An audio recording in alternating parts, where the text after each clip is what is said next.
now, but not in a good way. Listen to what a bit of what happens when author and scholar Reza Aslan stops by Fox News to promote his new book on Jesus. This is an interesting book. Now, I want to clarify, you're a Muslim, so why did you write a book about the founder of Christianity?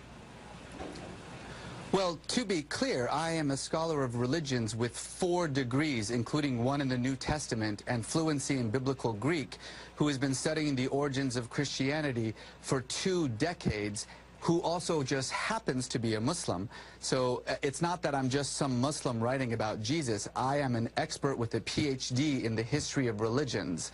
But I've been obsessed with Jesus. It still begs the question, why would you be interested in the founder of Christianity?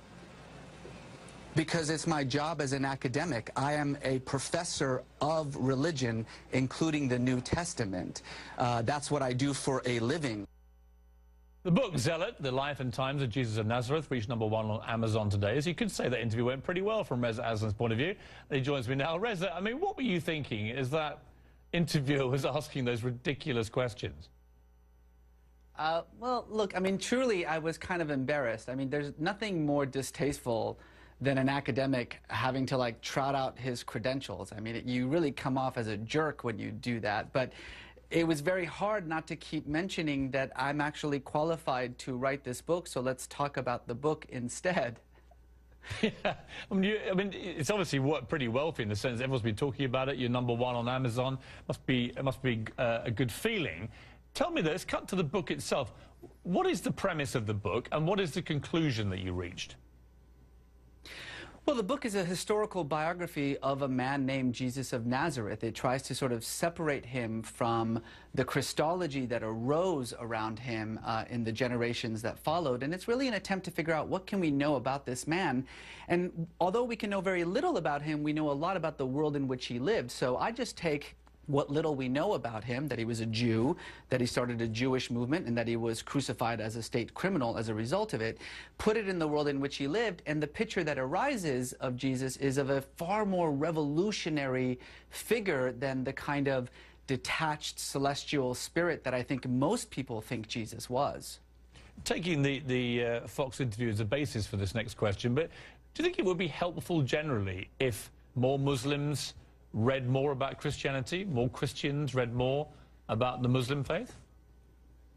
I think for sure. I mean, look, knowledge is key to figuring out who we are and how we feel about each other. But I just want to say, like, I completely understand where Lauren Green is coming from. I kind of feel bad for her. I mean, the truth of the matter is that when you write about religion like I do, you're writing about something that people take very seriously. And I understand that a lot of people, whether it's Muslims or Christians or Jews or what have you, feel sometimes that academics like myself are attacking their faith, attacking their very identity. But nothing can be further from the truth. I mean, as I've said repeatedly, you know, the most important people in my life are Christian, my wife and my mother. And Christianity is a very important religion. I have no interest in attacking it. And frankly, this is not a book about Christianity because Jesus was a Jew. It's a book about Judaism. Tell me, Reza, about your own religious journey, if you like, that you've gone on in your life. It's quite interesting, isn't it? Yeah, I was, came from a Muslim family, came to the United States in 1979 at a time in which it wasn't such a great idea to be a Muslim. In the 80s, not much has changed, I guess, nowadays.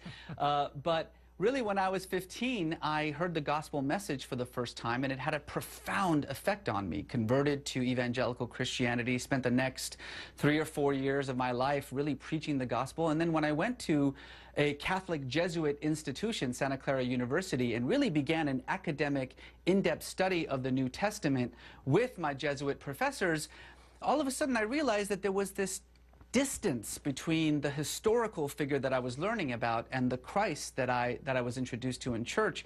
And although I really kind of went away from the Christian faith and really went back to the faith and practice of my forefathers, I became incredibly interested in Jesus the man and spent the next 20 years studying him, really trying to mold my life after him. I mean, he truly is my hero.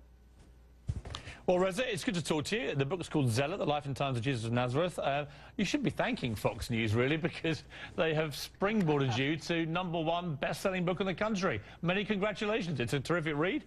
You don't need any hype from me. It's already doing itself, so good to talk to you. Thanks, Piers.